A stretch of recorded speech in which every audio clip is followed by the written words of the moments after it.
Había ensayado ese momento 1000 veces en mi cabeza. Cada palabra, cada pausa, hasta la forma en que iba a sonreír cuando lo contara. La mesa estaba puesta con aquel mantel bordado que doña Carmen, mi suegra, tanto insistía en usar en las cenas de los domingos. Velas encendidas, una fuente de cordero asado en el centro, patatas panaderas doradas, una ensalada bien aliñada. Todo perfecto, como siempre. Ella insistía en eso. La perfección era su armadura. Yo sujetaba el vaso de agua con ambas manos, sintiendo el cristal frío contra la palma sudada. Mi corazón latía tan fuerte que estaba segura de que alguien lo oiría. Al otro lado de la mesa, mi marido, Javier, hablaba de fútbol con su cuñado, relajado, ajeno a todo. Él no tenía ni idea de lo que estaba a punto de decir. Nadie la tenía. Respiré hondo. Era ahora o nunca. Oigan, tengo una noticia. Mi voz salió temblorosa, más fina de lo que me hubiera gustado. Las conversaciones fueron muriendo poco a poco. Las miradas se volvieron hacia mí. Sentí el peso de cada una de ellas. La cuñada, Sofía, sonrió con curiosidad. El suegro dejó la servilleta. Javier frunció el ceño, medio confuso, medio ansioso. Y doña Carmen, ella solo me miró, esa mirada que ya conocía bien. Fría, calculadora, como si ya estuviera esperando algo malo. Estoy embarazada. Las palabras salieron junto con una sonrisa tímida, casi infantil. Mis ojos se llenaron de lágrimas antes de que pudiera controlarlas. Era alegría, era miedo, era esperanza, era todo al mismo tiempo. Esperaba abrazos, gritos de felicidad, quizás hasta un brindis. Esperaba que Javier se levantara y me abrazara fuerte, como hacía cuando éramos solo nosotros dos, antes de todo esto. Pero lo que vino fue silencio. Un silencio pesado, asfixiante, que duró demasiado, y entonces ella explotó. ¿Que estás embarazada? La voz de doña Carmen salió en un tono cortante, casi un grito. Tiró el tenedor sobre la mesa con tanta fuerza que el ruido resonó por todo el salón. ¿Cómo no? Claro que estás embarazada ahora, ¿no? Qué casualidad, por Dios. Parpadeé, confundida, sintiendo cómo se me helaba la sangre en las venas. Doña Carmen, no entiendo. ¿No entiendes? Se levantó de la silla, con los ojos fijos en mí como si yo fuera la peor de las criaturas. ¿Crees que soy idiota? ¿Crees que no sé lo que estás haciendo? Y Carmen. El suegro intentó intervenir, pero ella lo cortó con un gesto brusco de la mano. Cállate, Antonio. Déjame hablar. Se giró de nuevo hacia mí, con el dedo índice apuntándome como una acusación. Solo quieres el dinero, eso es. Te has quedado embarazada a propósito para asegurar tu parte, para agarrarte a esta familia. Mi mundo se derrumbó en ese instante. No, no es eso. Mi voz salió débil, casi un susurro. Las lágrimas corrían por mi cara, pero ya no eran de alegría. Eran de dolor, de humillación. Yo quiero a Javier, yo... Querrás decir que quieres su dinero. Dio la vuelta a la mesa, acercándose a mí con pasos firmes, furiosos. Desde el día que entraste en esta casa, lo supe. Sabía que eras una interesada, una aprovechada. Miré a Javier. Estaba pálido, con la mirada baja, las manos cerradas en puños sobre la mesa. Pero no dijo nada. No me defendió. No se levantó. No hizo absolutamente nada. Javier. Mi voz salió en una súplica desesperada. Di algo, por favor. Abrió la boca, pero no salió ninguna palabra. Solo desvió la mirada, como si no soportara mirarme. Y fue en ese momento que lo entendí. Estaba sola. No vas a destrozar a esta familia, gritó doña Carmen, y antes de que pudiera reaccionar, me empujó. No fue un empujón leve. Fue violento, lleno de odio. Mi cuerpo perdió el equilibrio y sentí que el mundo giraba. Mis pies tropezaron con el borde de la alfombra, y entonces, la escalera. Cada escalón fue una eternidad. Mi cuerpo golpeó, rodó, se precipitó sin control. El dolor explotó en mí, pero era como si todo estuviera sucediendo a cámara lenta. Vi el techo girar, vi los rostros de las personas levantándose, oí gritos ahogados. Pero nadie me sujetó, nadie lo impidió. Cuando finalmente dejé de caer, estaba en el suelo del salón, con el cuerpo dolorido, la respiración contenida. Sentí algo caliente corriendo por mi muslo. Sangre. Dios mío, sangre. Intenté levantarme, pero el dolor era insoportable. Miré hacia arriba y vi a doña Carmen parada al final de la escalera, con la mano aún extendida, el rostro contraído en una mezcla de rabia y satisfacción, como si hubiera hecho exactamente lo que quería. «Carmen, ¿qué has hecho?» El suegro finalmente reaccionó, bajando las escaleras corriendo. Sofía gritaba por teléfono, pidiendo una ambulancia. El cuñado intentaba ayudarme a sentarme, pero cada movimiento era una agonía. ¿Y Javier? Él seguía parado, congelado, inútil. Lo miré, y en esa mirada estaba todo lo que nunca le había dicho. Había decepción, había rabia, había el final de todo lo que yo creía que éramos. «El bebé», conseguí susurrar, con las manos temblando sobre mi vientre. «Mi bebé». Las sirenas comenzaron a sonar a lo lejos. El dolor aumentaba, pero el peor dolor no era físico. Era saber que, en el momento en que más lo necesité, el hombre que amaba no movió un dedo para protegerme. Y la mujer que debería haberme acogido como familia me había tirado por las escaleras sin una pizca de remordimiento. Cerré los ojos, sintiendo las lágrimas mezclarse con la sangre, y dejé que la oscuridad me llevara. Pero incluso en ese momento, en el fondo de mi alma, algo estaba naciendo. No era solo el bebé que crecía dentro de mí, era una certeza, una promesa silenciosa. Iban a pagar por esto, no con violencia, no con gritos, pero iban a pagar. El olor a alcohol y desinfectante invadió mis pulmones en cuanto abrí los ojos. Luces fluorescentes pasaban rápido sobre mí, manchas blancas borrosas que apenas podía enfocar. Voces a mi alrededor, urgentes, profesionales, diciendo cosas que no entendía. Mi cuerpo estaba tumbado en una camilla, siendo empujado por un pasillo interminable. Las ruedas chirriaban contra el suelo frío del hospital. Intenté moverme, pero el dolor me inmovilizó. El vientre me ardía, la espalda me palpitaba. Cada respiración era un esfuerzo. Pero nada de eso importaba. Lo único que importaba era el bebé. «A mi hijo». Mi voz salió ronca, casi inaudible. «Por favor, mi hijo». Una enfermera se inclinó sobre mí, con el rostro cubierto por una mascarilla quirúrgica, pero sus ojos eran amables. «Tranquila, cariño. Vamos a cuidarte. No te preocupes». Pero, ¿cómo podía estar tranquila? Me había caído. Había sangrado. Había sentido ese dolor horrible bajando por las escaleras. Cada impacto, cada golpe. ¿Cómo podría mi bebé haber sobrevivido a eso? Las lágrimas corrieron por mis ojos, Malcolm, mojando los lados de mi rostro. No podía parar de llorar. No podía dejar de imaginar lo peor. Me llevaron a una sala de urgencias. La luz era demasiado fuerte, casi cegadora. Más personas aparecieron a mi alrededor, colocando aparatos, comprobando mis constantes vitales, haciendo preguntas que apenas podía responder. Nombre completo, edad, tiempo de gestación, cómo ocurrió el accidente. Accidente. Casi me reí, pero lo que salió fue un sollozo ahogado. No había sido ningún accidente. Había sido intencionado. A propósito. Lo había visto en los ojos de doña Carmen. Quería hacerme daño. Quería echarme de allí, y lo había conseguido. ¿Dónde te duele? Un médico joven, con una bata blanca impecable, se acercó con una carpeta en la mano. En todo, respondí, con la voz quebrada. Y pero el bebé... Necesito saber si el bebé está bien. Intercambió una mirada con la enfermera. Ese tipo de mirada que los médicos se lanzan cuando no quieren darte esperanzas antes de tiempo. Vamos a hacerte unas pruebas ahora, ¿vale? Vamos a ver cómo estáis tú y el bebé. Me llevaron a hacer una ecografía. Mi cuerpo temblaba tanto que apenas podía quedarme quieta. El gel frío en el vientre me dio un escalofrío. Pero mantuve los ojos fijos en la pantalla, aunque no entendía nada de lo que estaba viendo. Solo manchas grises, formas que no tenían sentido. La técnica movía el aparato despacio, en silencio, concentrada. Cada segundo que pasaba era una tortura. ¿Por qué no decía nada? ¿Por qué nadie hablaba?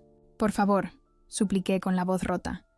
Dígame si mi bebé está vivo. Ella se detuvo, ajustó algo en la pantalla y entonces sonrió. ¿Oyes eso? Fruncí el ceño, confundida. Y entonces lo oí. Un sonido rítmico, rápido, como un pequeño tambor golpeando sin parar. Tum-tum, tum-tum, tum-tum. ¿Es el corazón? Pregunté, con la voz desvaneciéndose en un susurro emocionado. Es el corazón de tu bebé, confirmó todavía sonriendo. Latiendo fuerte, firme. Mira ahí, señaló la pantalla. ¿Ves? Tu bebé está bien. Me derrumbé. No había otra palabra para describirlo. Me derrumbé en llanto, en alivio, en una mezcla tan intensa de emociones que mi cuerpo no lo soportó. Me cubrí el rostro con las manos y lloré como nunca había llorado en mi vida. Mi bebé estaba vivo. Mi bebé había sobrevivido. Gracias, Dios mío, murmuré entre sollozos. Gracias. Me llevaron de vuelta a la sala de urgencias, donde el médico me esperaba con los resultados. Acercó una silla y se sentó a mi lado, con expresión seria, pero no sombría. «Has tenido mucha suerte», comenzó, mirándome directamente a los ojos. La caída podría haber causado un desprendimiento de placenta, una hemorragia interna, varias complicaciones graves. Pero el bebé está bien.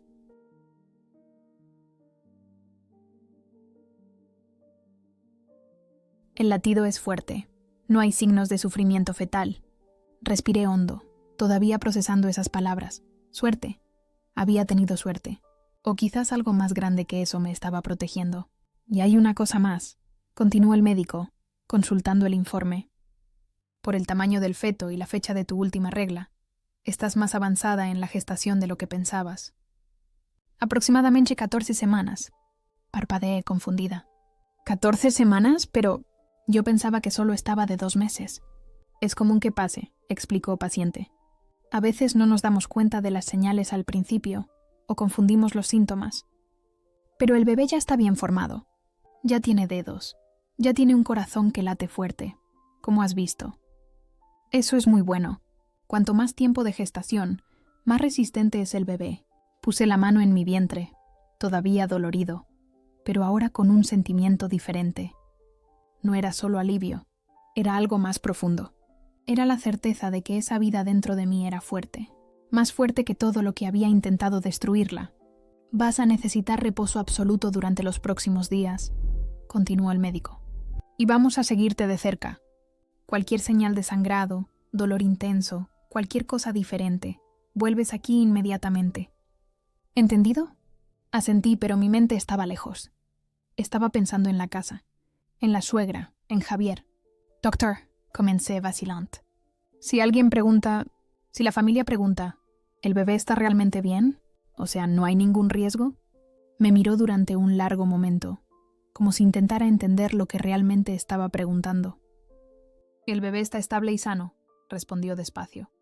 Pero necesitas evitar cualquier situación de estrés o peligro. Tu cuerpo ha sufrido un trauma significativo. Si algo parecido vuelve a ocurrir... Hizo una pausa, sopesando las palabras. Puede que no tenga el mismo desenlace. Entendí el mensaje. No se trataba solo de reposo. Se trataba de seguridad. De protegerme, porque nadie más iba a hacerlo por mí. Cuando finalmente me dejaron sola en la sala de observación, tumbada en la camilla con la sábana fina cubriendo mi cuerpo herido, cerré los ojos y dejé que la realidad me golpeara de lleno. Habían intentado destruirme. Me habían humillado. Me habían tirado por las escaleras. Me habían dejado sangrando en el suelo. Y mi marido lo había presenciado todo sin hacer nada. Pero yo estaba viva. Y mi bebé también. Puse la mano sobre mi vientre y sentí, por primera vez desde que todo ocurrió, una oleada de fuerza recorrer mi cuerpo. No era rabia. Todavía no era venganza. Era algo más simple, más instintivo. Eran ganas de sobrevivir. No iba a dejar que me rompieran. No iba a dejar que esta historia terminara conmigo en el suelo, derrotada, pidiendo perdón por existir. Abrí los ojos y miré el techo blanco, respirando hondo. Creían que habían ganado. Creían que esa caída me había puesto en mi sitio, pero estaban equivocados. Esa caída no me había debilitado, me había despertado. Volví a casa 3 días después. 3 días que parecieron una eternidad. El hospital se había convertido en mi refugio, un lugar donde nadie podía hacerme daño, donde enfermeras amables me preguntaban si estaba bien, si necesitaba algo. Pero la vida real me estaba esperando fuera, y no podía huir de ella para siempre. Javier vino a buscarme. Apareció en la puerta de la habitación con flores en la mano, rosas rojas, mis favoritas, y esa sonrisa medio avergonzada de quien no sabe exactamente qué decir. Como si las flores pudieran borrarlo todo, como si un ramo fuera suficiente para curar lo que estaba roto. «Hola, mi amor», dijo con la voz baja, casi avergonzada. «¿Estás lista para ir a casa?» Lo miré y sentí un vacío enorme en el pecho. Ese hombre había sido mi marido, mi compañero, la persona en la que más confiaba en el mundo. Y me había dejado caer, literalmente. «Estoy lista», respondí, seca, cogiendo mi bolso. Intentó cogerme la mano en el camino hacia el coche, pero me aparté. No de forma brusca, solo lo suficiente para dejar claro que no estaba preparada para eso. Él se dio cuenta, por supuesto, pero no dijo nada. Solo tragó saliva y me abrió la puerta del coche. El trayecto a casa fue silencioso. Encendió la radio, como si el ruido pudiera llenar el espacio entre nosotros. Sonaban canciones aleatorias, pero yo no prestaba atención a ninguna. Solo miraba por la ventana, viendo pasar la ciudad, pensando en cómo todo había cambiado en tan poco tiempo. Cuando llegamos, la casa estaba vacía, gracias a Dios. No habría soportado ver la cara de doña Carmen en ese momento. Javier me ayudó a subir las escaleras, las mismas escaleras por las que me había caído. Y cada escalón fue un recuerdo doloroso. Mi cuerpo todavía estaba magullado, con moratones en varios sitios, y cada movimiento era un recordatorio de lo que había sucedido. Me llevó a la habitación y acomodó las almohadas en la cama, intentando que estuviera cómoda. Había algo patético en eso. Estaba intentando ser atento ahora, cuando ya era demasiado tarde. «¿Necesitas algo? ¿Agua? ¿Comida?», y preguntó con las manos en los bolsillos, inquieto. No, se quedó allí parado, sin saber qué hacer. Entonces, finalmente, se sentó en el borde de la cama y suspiró hondo. «Me lo siento mucho», dijo, pero su voz era débil, sin convicción. Lo miré esperando más, esperando que se explicara, que dijera por qué no había hecho nada, por qué no me había defendido, por qué había dejado que eso pasara. Pero no dijo nada de eso. «Fue todo muy rápido, ¿sabes?», continuó pasándose la mano por el pelo. A mí quedé en shock. No pude reaccionar. Mi madre estaba fuera de sí, y te caíste tan rápido que ni siquiera... Tu madre me empujó, Javier, le corté, con la voz más firme de lo que esperaba. Me empujó a propósito. Podría haber muerto. Nuestro hijo podría haber muerto. Desvió la mirada, como siempre hacía cuando no quería enfrentarse a la verdad. Estaba nerviosa. No lo hizo con mala intención. Me reí. No fue una risa de alegría. Fue una risa amarga, incrédula. ¿No fue con mala intención?, repetí sintiendo cómo subía la rabia. Me acusó de estar embarazada solo por dinero y me tiró por las escaleras, Javier. ¿Qué parte de eso no fue con mala intención? Carlos se asustó con la noticia, ¿no, mi amor? Ya sabes cómo es. Tiene ese carácter explosivo, pero en el fondo no quería hacerte daño de verdad. Y fue en ese momento que lo entendí. No iba a pedir perdón de verdad. No iba a admitir que su madre había hecho algo horrible. Iba a minimizarlo. Iba a justificarlo. Iba a convertir todo aquello en un malentendido, en un accidente, en cualquier cosa que le quitara la culpa de encima a doña Carmen. Porque para él era más fácil culparme a mí que enfrentarse a su propia madre. «Y vete de aquí», le pedí con la voz temblorosa. «Por favor, solo quiero estar sola». Dudó, pero acabó levantándose.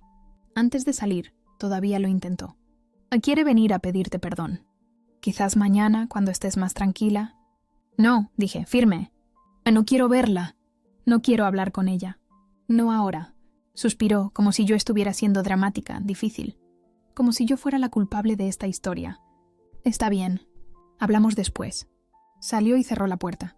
Y yo me quedé allí, sola, tumbada en la cama, sintiendo cómo el peso de ese silencio me aplastaba. En los días siguientes, todo volvió a la normalidad. O al menos eso era lo que ellos querían. Javier seguía actuando como si no hubiera pasado nada. Me traía el desayuno a la cama. Me preguntaba si estaba bien, pero nunca hablaba de aquella noche. Era como si, al ignorar el tema, pudiera borrarlo todo. Doña Carmen no apareció. Ninguna disculpa. Ninguna llamada, nada. Simplemente desapareció, como si yo no existiera. Y Javier no hacía nada al respecto. No exigía que viniera a hablar conmigo. No le pedía una explicación. No tomaba partido. Él estaba allí, pero no estaba. Y eso fue lo que me rompió del todo. No fue la caída. No fue el dolor. Fue darme cuenta de que me había casado con un hombre que no tenía el valor de protegerme. Empecé a observar todo con otros ojos. Las conversaciones vacías en el desayuno, los besos automáticos antes de dormir, la forma en que cambiaba de tema cada vez que intentaba hablar de lo que había pasado. Estaba huyendo. Y yo estaba atrapada. Por la noche, cuando él dormía a mi lado, yo me quedaba despierta mirando al techo. Mi mano siempre iba a parar a mi vientre, donde mi hijo crecía. Y le hacía promesas silenciosas. «Y no voy a criarte en esta casa», susurraba bajito, para que solo nosotros dos lo oyéramos. «No voy a dejar que crezcas pensando que esto es amor, que esto es una familia, porque no lo era. La familia no te tira por las escaleras. El amor no te abandona cuando más lo necesitas». Había intentado encajar en esa casa durante tanto tiempo. Me había tragado comentarios maliciosos de doña Carmen. Había pasado por alto las indirectas, las críticas disfrazadas, las miradas de desaprobación. Había hecho de todo para ser aceptada, para ser lo suficientemente buena. ¿Y a dónde me había llevado eso? ¿A un suelo cubierto de sangre, sola, mientras todos miraban? No, se acabó. Ya no iba a suplicar por respeto. No iba a doblegarme para que me quisieran. No iba a fingir que todo estaba bien solo para mantener la paz. Cada día que pasaba me volvía más callada, más distante. Javier lo notaba. A veces me preguntaba si estaba bien, pero yo solo le daba una sonrisa débil y decía que estaba cansada. Y él lo aceptaba.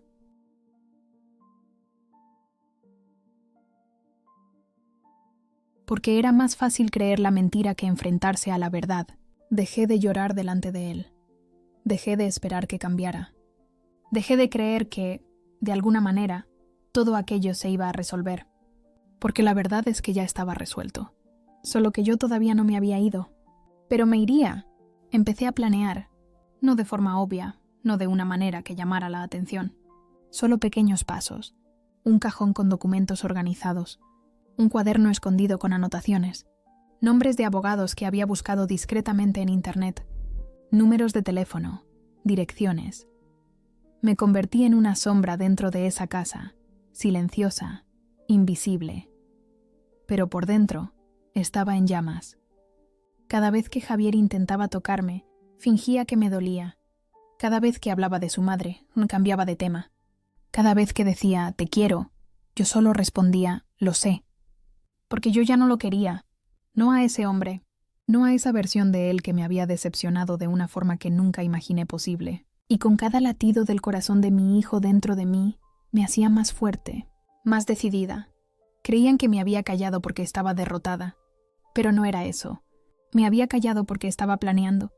Y cuando llegara el momento, ninguno de ellos estaría preparado para lo que tenía guardado. Lo primero que hice fue sacar copias de todo.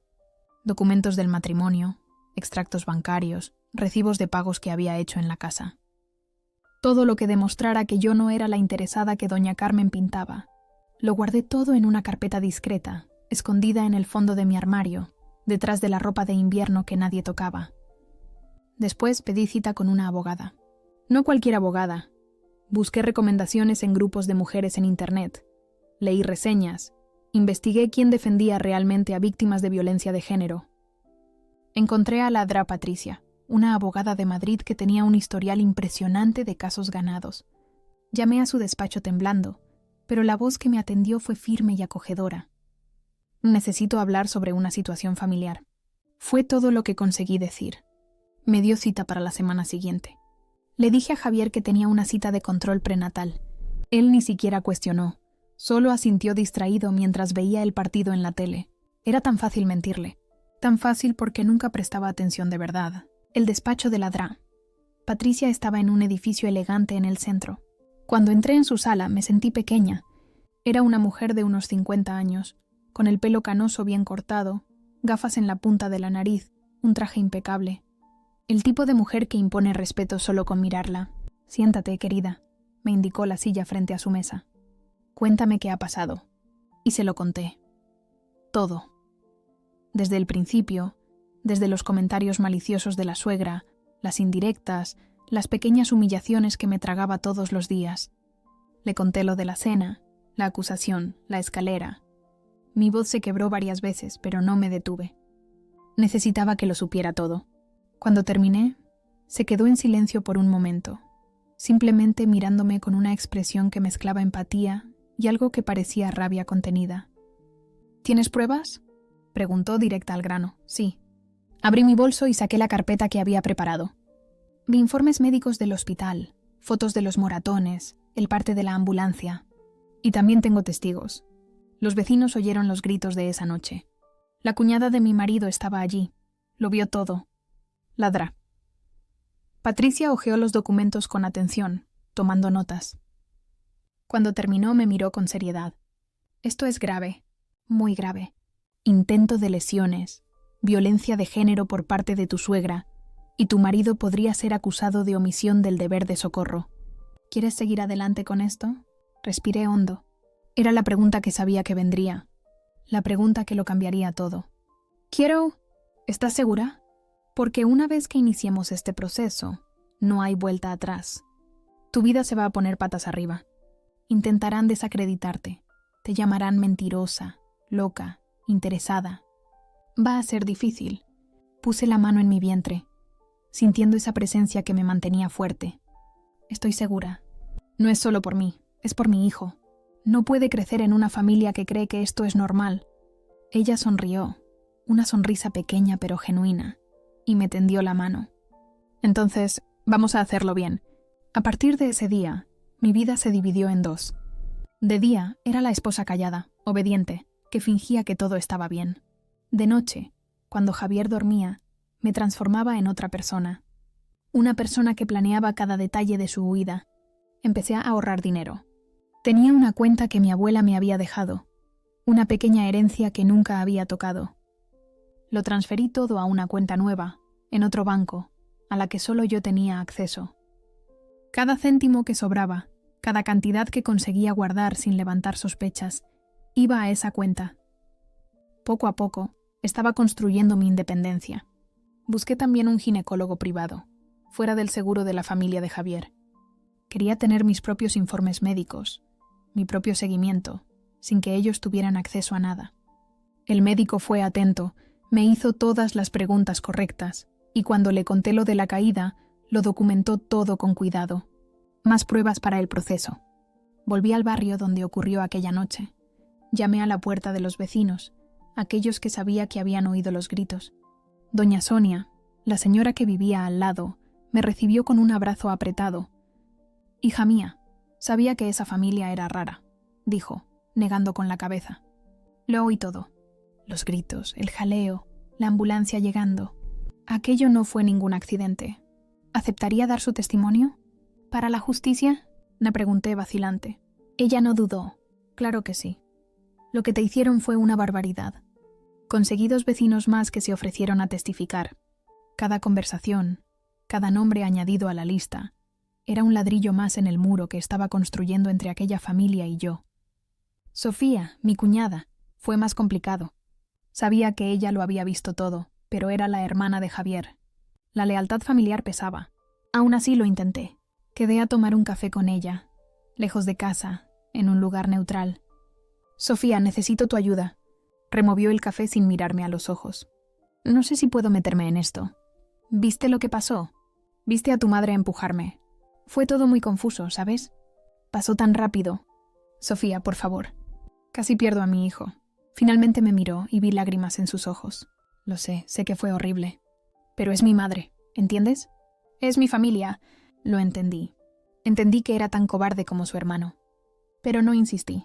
No la necesitaba. Ya tenía suficientes testigos. Mientras todo esto sucedía, mantenía mi máscara en casa. Sonreía cuando era necesario. Respondía cuando me preguntaban algo. Iba a las cenas familiares cuando no podía escapar, sentada en un extremo de la mesa, comiendo en silencio mientras doña Carmen fingía que yo no existía. Y Javier, como siempre, no hacía nada. Pero por dentro, yo era diferente. Cada vez más fuerte, cada vez más segura de lo que tenía que hacer. Empecé a buscar apartamentos para alquilar. Nada grande, nada lujoso. Solo un lugar que fuera mío, donde pudiera empezar de nuevo. Encontré un pequeño estudio en un barrio tranquilo, lejos de esa casa, lejos de esa familia. El propietario aceptó mi oferta y di la señal con el dinero que había ahorrado. Compré también algunas cosas para el bebé, ropita, pañales, una pequeña colección de artículos esenciales que guardé en cajas en el nuevo apartamento. Cada compra era un paso más hacia la libertad. Ladra. Patricia estaba montando el caso con precisión quirúrgica. Consiguió el testimonio de los sanitarios que me atendieron esa noche, que describieron el estado en que me encontraron y las declaraciones que yo había hecho todavía en shock. Consiguió también las imágenes de las cámaras de seguridad de un vecino, que mostraban la ambulancia llegando, el movimiento en la casa, la confusión. «Tenemos un caso sólido», me dijo en una de las reuniones. «Muy sólido. No van a tener cómo negarlo». Pero también me advirtió: «Prepárate para la guerra. Intentarán destruirte de todas las formas posibles. Dirán que provocaste, que te lo inventaste, que es todo un montaje». «Que lo intenten», respondí, y por primera vez en meses me sentí poderosa. Faltaban pocas semanas para que todo explotara, pocas semanas para que finalmente me liberara de ese infierno, y cada día que pasaba, dormía un poco mejor, respiraba un poco más hondo.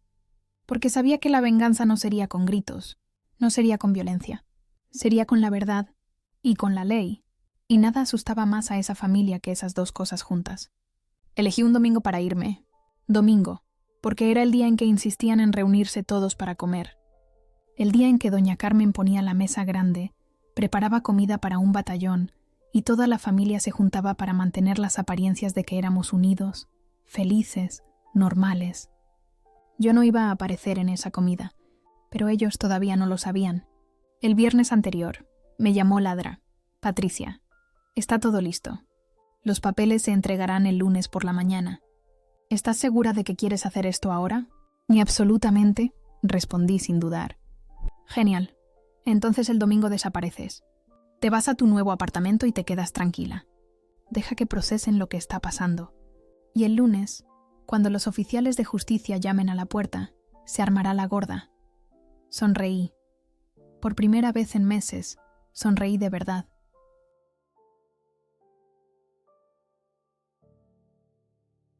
El sábado, cuando Javier se fue al fútbol con sus amigos, empecé a sacar mis cosas de la casa. No todo, solo lo esencial. Ropa, documentos, objetos personales que tenían valor sentimental. Llené 2 maletas grandes y 3 cajas. Llamé a un BTC y el conductor me ayudó a cargar todo en el coche. Debió de darse cuenta de que era una huida, pero no dijo nada. Solo me miró por el retrovisor con esa expresión de quien ya ha visto esa escena otras veces. Dejé la casa en silencio. No di un portazo, no rompí nada, simplemente me fui. Cuando llegué al apartamento nuevo, ese espacio pequeño pero mío, me derrumbé. Me senté en el suelo vacío del salón, apoyada en la pared, y lloré. Pero no era un llanto de tristeza, era de alivio. Era de libertad. Lo había conseguido. Me había ido. El domingo por la mañana apagué el móvil. Sabía que llegarían las llamadas, los mensajes, la desesperación, pero no quería oír. Todavía no. Dejé el teléfono a un lado y me puse a ordenar el apartamento, a montar la cunita del bebé que había comprado, a organizar mi ropa. Y mientras tanto, imaginaba la escena en su casa. Javier despertando y dándose cuenta de que yo no estaba. Buscando por la casa, extrañado. Llamándome y que saltara el buzón de voz. La desesperación creciendo. La hora de la comida llegando y yo sin aparecer.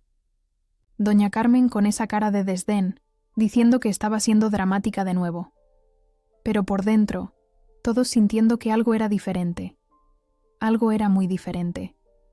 El lunes por la mañana, encendí el móvil de nuevo, y como esperaba, tenía más de 50 mensajes. De Javier, de Sofía, incluso del suegro. Todos queriendo saber dónde estaba, si estaba bien, pidiéndome que volviera.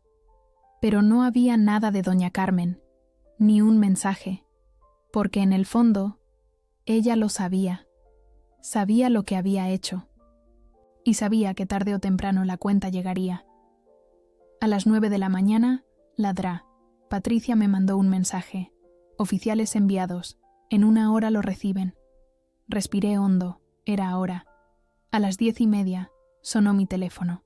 Era Javier. Esta vez, contesté. «Diga». «¿Dónde estás?». ¿Qué está pasando? Ha llegado una notificación aquí diciendo que mi madre está demandada. ¿Has hecho tú esto? Su voz era desesperada. Casi gracioso cómo ahora le importaba. Sí, respondí, tranquila. Más tranquila de lo que pensé que podría estar. ¿Cómo que sí? ¿Has demandado a mi madre? ¿Estás loca? No, Javier, no estoy loca. Estoy embarazada, herida y cansada de que tu familia me trate como basura. Pero podemos arreglarlo. No hacía falta demandar a nadie. Eso es una locura.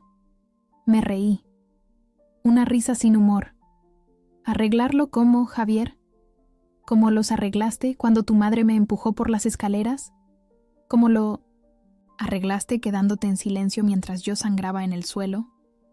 Silencio al otro lado. Yo estaba en shock. Tú siempre estás en shock, ¿no? Siempre tienes una excusa. Siempre hay una forma de no hacer nada. Te quiero. Podemos hablar de esto, volver a casa, arreglarlo todo en familia. Yo ya no tengo familia ahí, Javier. Le corté, sintiendo que las lágrimas amenazaban con salir, pero aguantando firme. Lo que tengo es un proceso judicial, contra tu madre, por intento de lesiones y violencia de género, contra ti, por omisión del deber de socorro. Y tengo abogada, testigos, pruebas, todo. No puedes hacer esto. Ya lo he hecho, y hay más. Quiero el divorcio. Los papeles llegarán esta semana. Ahora era llanto. Él estaba llorando al otro lado de la línea. No hagas esto. Por favor. Tenemos un hijo en camino. Exactamente. Y es por él por lo que estoy haciendo esto. Porque no voy a dejar que mi hijo crezca pensando que es normal ver a su madre ser humillada. Que es normal que un hombre no proteja a su propia familia. Que es normal todo lo que me habéis hecho. ¿Dónde estás? Déjame ir. Hablamos. No, no vengas. No me busques. Solo sabrás de mí a través de mi abogada. Y cuando se fije la fecha del juicio, nos veremos en el tribunal. Y por el amor de Dios. Colgué y bloqueé el número. Me temblaba la mano, pero no de miedo. Era adrenalina. Era poder. En las horas siguientes, los mensajes siguieron llegando. De Sofía, llamándome loca, diciendo que estaba exagerando, que iba a destrozar a la familia. Del suegro, más educado, pero básicamente pidiéndome que reconsiderara, que podían compensarme de alguna manera. Pero ninguno de doña Carmen, porque ella sabía que no había excusa, no había vuelta atrás. Lo que había hecho estaba documentado, probado, atestiguado. Y por primera vez en su vida, iba a tener que responder por sus acciones. Ladra. Patricia me llamó por la tarde. Ya han contactado a un abogado. Intentarán llegar a un acuerdo antes del juicio. Sin acuerdo, dije, firme. Quiero que esto llegue hasta el final. ¿Seguro? Pueden ofrecerte una buena suma para que te retires. No es por el dinero, nunca lo fue. Es por la justicia. Se rió al otro lado. Me encantan los clientes así. Vamos hasta el final entonces. Los días siguientes fueron extraños. Liberadores, pero extraños. Me despertaba en mi apartamento vacío. Desayunaba sola. Iba a las citas prenatales sola. Pero por primera vez, no me sentía sola de verdad. Me sentía entera. El vientre crecía. El bebé pateaba cada vez más fuerte, como si supiera que ahora estaba a salvo, que habíamos salido de ese lugar tóxico, que íbamos a estar bien. Javier lo intentó algunas veces más. Llamadas de números desconocidos, mensajes de cuentas falsas en redes sociales, siempre con el mismo discurso. Que estaba exagerando, que me quería, que su familia quería pedirme perdón. Pero no respondí. Porque la verdad es que no querían pedir perdón. Querían que volviera a mi lugar. Callada, sumisa, aceptándolo todo sin quejarme. Y ese lugar ya no existía. 2 meses después, se fijó la fecha del juicio. Entré. En ese tribunal con la cabeza alta, con 6 meses de embarazo ya bien visibles, y la Dorotra, Patricia a mi lado como una guerrera. Al otro lado de la sala estaba doña Carmen. Me miró con odio puro, pero también con algo que nunca había visto en ella antes: miedo. Javier también estaba allí. Me miró con esa cara de perro abandonado, como si todavía esperara que cambiara de idea. Pero no cambié. Y cuando el juez llamó a los testigos, cuando los vecinos contaron lo que oyeron, cuando se presentaron los informes médicos, cuando todo se expuso a la luz del día, la vi encogerse. Vi a la mujer que me había aterrorizado durante años encogerse como una niña pillada en falta. Y por primera vez respiré en paz. Mi venganza no fue con gritos, no fue con violencia, fue con ausencia, con verdad, con dignidad. Fue simplemente irme. Mi hijo nació una mañana de martes, con el sol entrando por la ventana del hospital y una enfermera tarareando bajito al fondo. Fue un parto difícil, largo, doloroso. Pero cuando pusieron a ese pequeño ser en mis brazos, todo mojado y llorando, entendí el significado de empezar de nuevo. «Es un niño», anunció la médica, sonriendo. «Sano, fuerte, un guerrero». Miré esa carita arrugada, los ojitos todavía cerrados, las manitas diminutas agarrando mi dedo con una fuerza que no sabía que existía, y lloré. Lloré por todo, de alivio, de amor, de gratitud. «Hola, mi amor», susurré, besando su pequeña frente. «Lo conseguimos, estamos aquí». Le puse el nombre de mi abuelo, Miguel, un nombre fuerte, de familia de verdad. La familia que elegí recordar, no la que me hizo daño. Ninguno de ellos vino al hospital, ni Javier, que había perdido el derecho a ser llamado padre mucho antes de que Miguel naciera, ni doña Carmen, que había salido condenada del tribunal con una orden de alejamiento y una multa considerable, ni los otros, que habían elegido el lado más fácil, el lado de ella, como siempre. ¿Y sabes qué? No los eché de menos. Patricia sí apareció. Trajo flores, un osito de peluche y un abrazo apretado que me hizo sentir más acogida de lo que años en esa familia jamás me hicieron sentir. «Eres una crack, ¿lo sabías?», dijo, sosteniendo a Miguel con cuidado. «Y nunca he visto a nadie darle la vuelta a la tortilla de esta manera. Solo hice lo que tenía que hacer». «Exactamente, y por eso eres una crack». Los primeros meses con Miguel fueron los más difíciles de mi vida. Noches sin dormir, llanto constante, pañales, tomas de madrugada, todo sola. A veces miraba ese apartamento pequeño, el fregadero lleno de biberones, las ojeras en el espejo, y pensaba si había tomado la decisión correcta. Pero entonces él sonreía, o hacía ese ruidito de satisfacción cuando comía, o simplemente se dormía en mi regazo, tan pequeño, tan dependiente, tan mío, y recordaba, había tomado la única decisión posible. Volví a trabajar cuando Miguel cumplió 6 meses. Conseguí un empleo en una empresa pequeña, nada lujoso, pero honrado. El dinero era justo, siempre apretado, pero era mío. No le debía nada a nadie, no vivía de apariencias, no tenía que fingir ser alguien que no era. La vecina del apartamento de al lado, doña Rosa, una señora viuda y sola, se ofreció a cuidar de Miguel mientras yo trabajaba. Se enamoró de él el primer día, y él de ella. Fue ella quien vio sus primeros pasos, fue ella quien oyó sus primeras palabras, y lloró conmigo en cada logro, como si fuera familia de sangre. Porque familia, aprendí, no es quien comparte apellido contigo.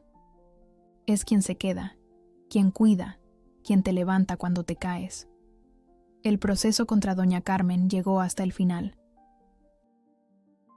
Fue condenada por lesiones y violencia de género, con una pena alternativa de servicios a la comunidad y una indemnización que usé para abrir una pequeña cuenta de ahorros para Miguel. También se le prohibió acercarse a mí y a mi hijo por tiempo indefinido. Javier intentó revertir el divorcio varias veces. Mandaba mensajes diciendo que había cambiado, que quería conocer a su hijo, que se arrepentía de todo. Pero las palabras son fáciles. Las acciones son las que muestran quiénes somos realmente. Y sus acciones lo habían demostrado hacía mucho tiempo. La jueza que se encargó del caso de la custodia miró todos los documentos, escuchó mi relato, vio las pruebas de lo que había pasado y me concedió la custodia unilateral. Javier tendría derecho a visitas supervisadas, si quisiera, pero nunca quiso. En el fondo, creo que le daba vergüenza. Vergüenza de mirar a ese niño y recordar cómo había fallado, cómo había elegido el bando equivocado, cómo lo había perdido todo por cobardía. Con el tiempo, las heridas fueron cicatrizando. No las físicas, esas ya habían sanado hacía tiempo, sino las emocionales, las invisibles, las que dolían de madrugada cuando me sorprendía pensando en cómo las cosas podrían haber sido diferentes. Empecé terapia, una psicóloga increíble que me ayudó a entender que yo no era la culpable, que no lo había provocado, que no merecía nada de lo que me había pasado, y que elegirme a mí misma no era egoísmo, era supervivencia. Miguel creció rápido. A los 2 años, ya era un niño hablador, curioso, lleno de energía. Le encantaba dibujar, jugar con cochecitos, y cada noche me pedía que le leyera un cuento antes de dormir. Yo inventaba historias de héroes valientes, de princesas guerreras, de personas que se enfrentaban a monstruos y vencían con inteligencia y dignidad. Y él escuchaba, con los ojitos brillantes, creyendo cada palabra. «Mamá, ¿tú eres como la princesa del cuento?», yo me preguntó una noche, con esa sinceridad brutal de los niños. «¿Por qué crees eso?». «Porque eres fuerte y valiente, y venciste al monstruo».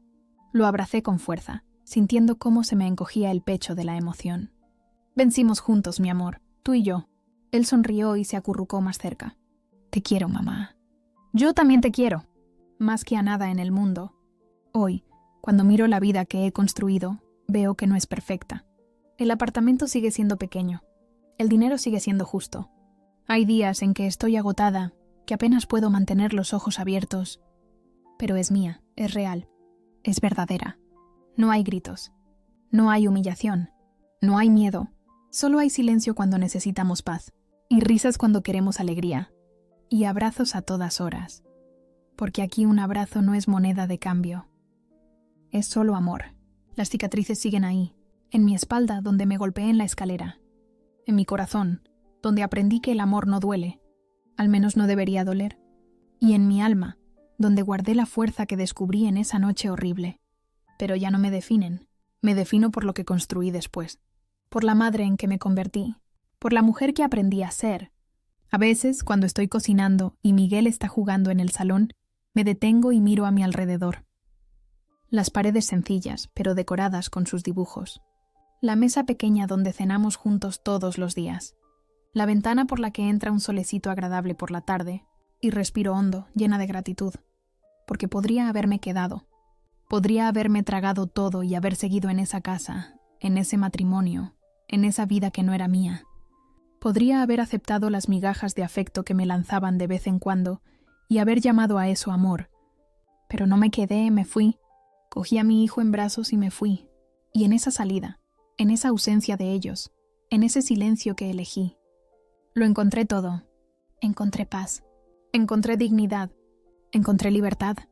Me encontré a mí misma. La mujer que intentaron romper ya no existe. Se quedó en el suelo de esa casa, en la sangre de esa noche. Yo soy otra.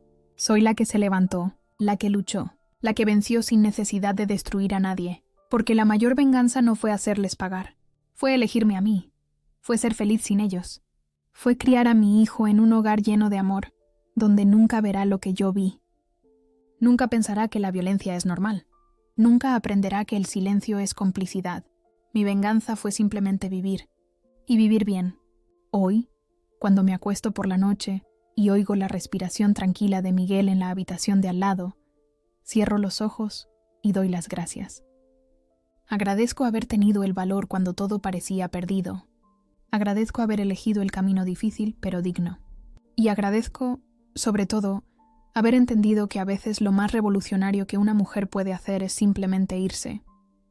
Dejar atrás todo lo que le hace daño y reconstruirse, pieza a pieza, hasta volver a estar entera,